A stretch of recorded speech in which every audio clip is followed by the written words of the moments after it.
What's going on, everybody? My name is Aiden, and welcome to another episode of Chicago Bulls Weekly, where we dive into the previous week for the Chicago Bulls, discuss the goods, the bads, the uglies.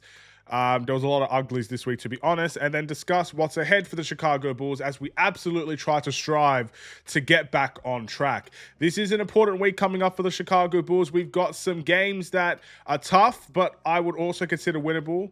And we'll have to wait and see if we could get the job done. But before we get any further, if you enjoyed the video and you want to see more from me, drop a like, drop a follow, and or subscribe if you are new. And let me know what you guys think about the Chicago Bulls the previous week they had, as well as the week to come. So I'm going to exclude that New York Knicks game, even though that was part of this week, because I mentioned it last week. We had 3 games to look forward to in this week, ladies and gentlemen, and we ended up going 1-2. Now, ultimately, 1-2 is not a terrible result. Considering 3 games is very hard. You're either going to go positive or negative, really. It's really no in between. There's no draws in the NBA or anything like that. So, again, I will say for the positive, even though we went 1-2, we were in every single one of these games. Obviously, the game that we won, which was against Philadelphia, we won 113 to 111. We climbed back from a 24-point deficit to win that game by a Nikola Vucevic buzzer beater. We had 6 amazing defensive minutes, and that was probably the best defense we saw all season. And to be fair, we didn't really live up to it afterwards. But that was an incredible game, an incredible watch, and one of the most entertaining ways to come back from a game you'll ever see. Frustrating at times, but you can't argue with the result. And the result was a victory, ladies and gentlemen. But then we faced the Milwaukee Bucks in the NBA Cup, and this was probably the most frustrating game of them all, as we lost this one 126 to 110. Now, again, you might look at 16 points and say, how the heck could you say we were in this game? Because we were competitive pretty much the entire way. Yes, in the fourth quarter, when we knew we were going to lose the game, Milwaukee built up the score, as they should do in an NBA Cup. But in any regular game, you don't lose that game by double figures. It's the fact that it was the NBA Cup and that they wanted that percentage boost is the only reason why the game was that bad. But we fought and scratched and clawed. Milwaukee were dominant. Giannis was dominant. They had a crew around them. With the supporting cast was pretty good. It was very hard to stop the Milwaukee Bucks. And the truth of the matter is we just couldn't find the answers to them no matter how much we tried. But there was a genuine effort in that game, and that should be respected. And then obviously the Cleveland Cavaliers game, we had a 19-point lead in this game. In all intents and purposes, 9 times out of 10, you win this type of game. Unfortunately, we suffered that fate that we saw with Philly, and we lost this game this time around, 128 to 122. Notice how the 2 games that I'm talking about, we gave up 128 points.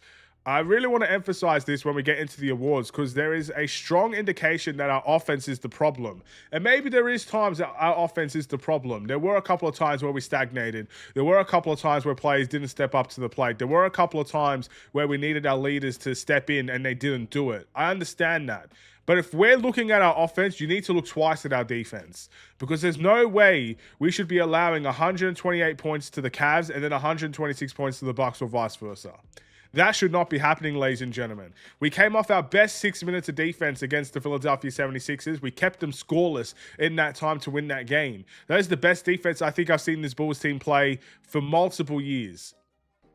And then you retaliate with that performance with 2 pretty shocking ones. And that has to be mentioned. You can talk about our offense. I have faith our offense will come around. I've had faith in this offense last season. I have faith in this offense this season. The defensive end is my concern. And if we don't get things in order on that end, we will lose a lot of these games by high margins. We will allow teams to score 120, 130 points on us.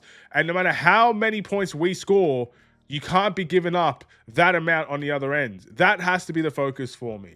So with that being said, let's dive into the awards, and I'm going to jump straight into that Defensive Player of the Week award, and my answer is going to be no one. I don't think anyone on this team deserves a Defensive Player of the Week award. There was some, again, the Philly game, 6 minutes. If I'm just going based on that, it's not a week, it's a game. You know what I mean? We didn't play great defense against the Bucks. No one had an answer to Giannis, and no one had an answer to their supporting cast. We didn't have much of an answer for the Cleveland Cavaliers. We stagnated, we stalled defensively and offensively, and we allowed them to climb back with a 40-point third quarter. I'm sorry. There's no one on this team deserving a Defensive Player of the Week award, and that's just the harsh reality of things. So whether you like my answer or you don't like my answer, that is my answer, and I'm sticking to it. I'm very disappointed in this team defensively, and it needs to change next week. But moving on to the must improve. This is controversial. I feel bad saying this as well. I'm going to pick Nikola Vucevic. Now, you might be saying this guy had the buzzer beater against Philadelphia. He had a 16-point night against the Milwaukee Bucks. Why on earth are you picking Nikola Vucevic as the must improve? Well, let's put it to you this way. The game against Philly and the game against Milwaukee, he got outplayed by his opposition. Now, his opposition is Joel Embiid and Miles Turner. I feel like you could do better against Miles Turner, to be honest, but we allowed Miles Turner to drop 23 points in that game, and that was the big difference in the win and the loss. We couldn't stop the supporting cast, and that includes Miles Turner. I felt like Nikola Vucevic and Jalen Smith, and even some of the forwards, because there were times where the forwards were guarding Miles Turner, needed to do a better job, and Nikola Vucevic got outplayed by his two oppositions on that night. He made the big shot, which is all that matters for some, but that's something that cannot be ignored. He got outplayed a lot of this week. And in the Cleveland game, he did play badly. He got outplayed and he just stunk up the joint in general. So, if you're basing it on individual matchups, Vucevic did not have a great week. If you're basing it on a buzzer beater, sure, he had an incredible week. He had the dagger. And that is a beautiful thing we'll all celebrate. This will be a buzzer beater that's going to be shown in Bulls highlight reels all season. They're going to advertise this to the moon and back. But the whole week in itself, I don't think Nikola Vucevic played that amazing this time around. I could give it to guys like Julian Phillips, who only played 4 minutes and doesn't get many points at all. I think that's a bit harsh. 4 minutes, 5 minutes of action. There's not much time to kind of make an impact. And that goes with Dalen Terry as well. Other than that, I can't think of anyone that really played terrible this week. I thought Okoro played all right this week. I thought Giddey played good. I thought Dosunmu, when he gave back, played some solid stuff. Patrick Williams was solid.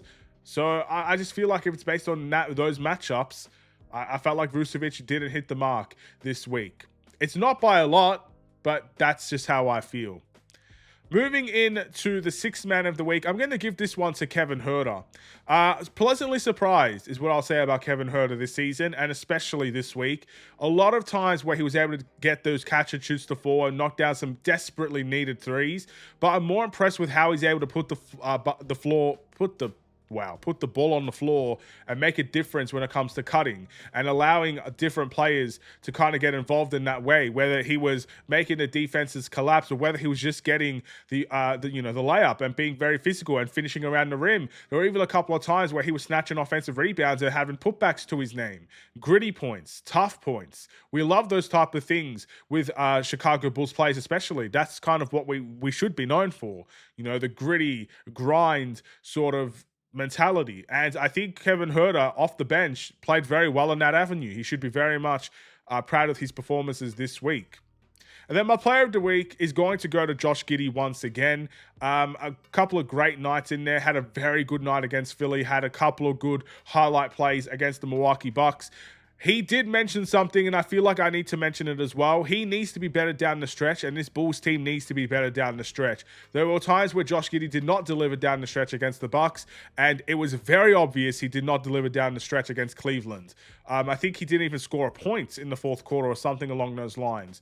So again, things to take note of. His stats are incredible. His stats are all-star level. His stats this week are all-star level numbers. But there's still things to improve, even for the player of the week. And I feel like I need to mention those things if I'm going to give him such an award. Because it goes to show, yes, he had a good week statistically, but this Bulls team also had a bad week statistically, 1 and 2. And the harsh reality is improvements need to be made from every single player on this team. No matter how good they played, there's still something that can be improved upon.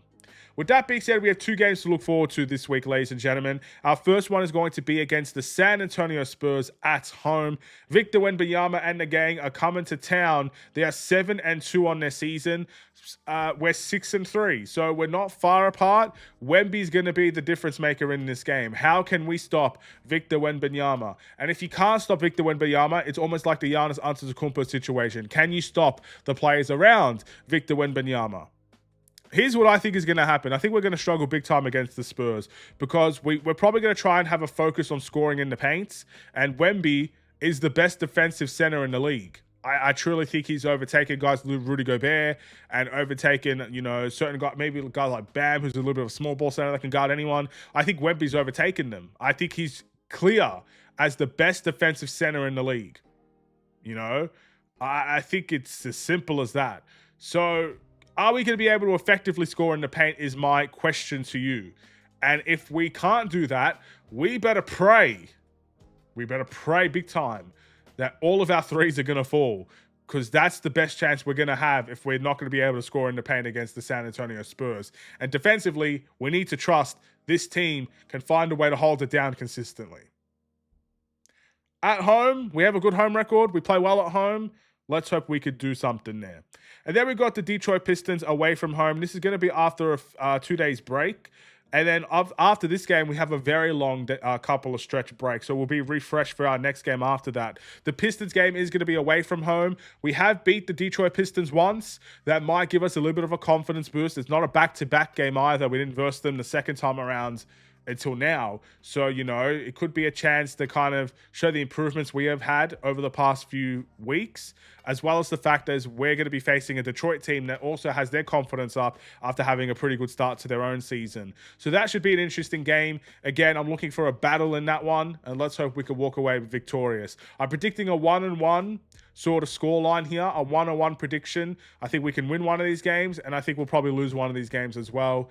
And to be honest, I'll take that. Like I said, if you start the season 7-3, if you beat the Spurs, or 8-4, if you end up going 1-1, it's still a terrific start to the season, and long may it continue. Thank you for watching. I'll see you in the next one. Stay safe, stay healthy, and stay tuned for more. Take care, and peace.